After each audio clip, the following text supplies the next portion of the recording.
মানুষ যেরকম ছোট থেকে বড় হয়, একবারে বড় হয়ে জন্মায় না, ঠিক তেমনই আমরা ফেসবুকে যারা নতুন ক্রিয়েটার বা ছোট ক্রিয়েটাররা আছি তারাও আস্তে আস্তে এক একটা পথ এগিয়ে যাচ্ছি। হয়তো ভুল ত্রুটি হয়ে যাচ্ছে, সেগুলো নিয়ে আমরা কি এগিয়ে যাওয়ার চেষ্টা করছি। সেই ভুল ত্রুটিগুলোকে দেখতে গেলে হয় আমাদেরকে পিছিয়ে পড়তে হবে, নয় হয় সেই ভুল ত্রুটিগুলো সংশোধন করে নিয়ে আমাদেরকে এগিয়ে পড়তে হবে।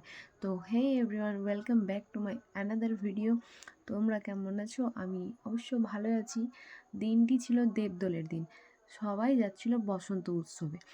আমাদেরও ইচ্ছা হচ্ছিল যে বসন্ত উৎসবে যাই, কিন্তু আমাদের ছুটি না থাকার জন্য আমরা যেতে পারিনি।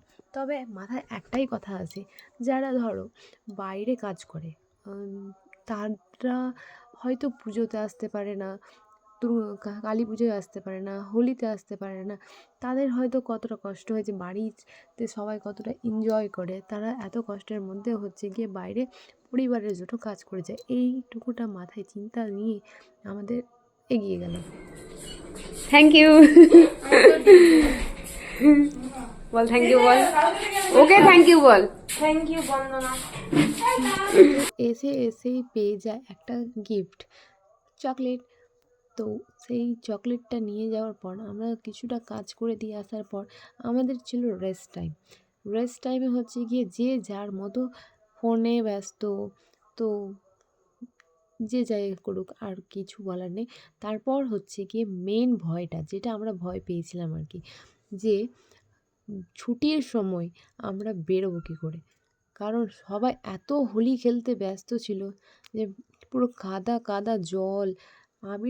আবির তো কোনো ব্যাপারই না, একবারে কাদাতে গড়াগড়ি দিয়ে দিচ্ছে, রং দাঁতে ঘুষে দিচ্ছে, মাটি কাদা যে আছে পুরো একবারে ঝাঁটা দিয়ে পর্যন্ত ঝাড় দিয়ে গায়ে দিচ্ছে। ভাই রে ভাই, তখনই ভাবলাম যে বেরোবো কী করে।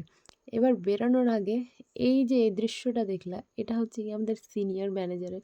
তো তারপরে আমরা ভয়েতে চুপচাপ এক সাইডে দাঁড়িয়ে দাঁড়িয়ে দেখছিলাম যে কীভাবে বেরাবো। আর যেটার ভয় ছিল সেটাই হয়েছিল, পুরো ভূত বানিয়ে পাঠিয়েছিল আমাদেরকে।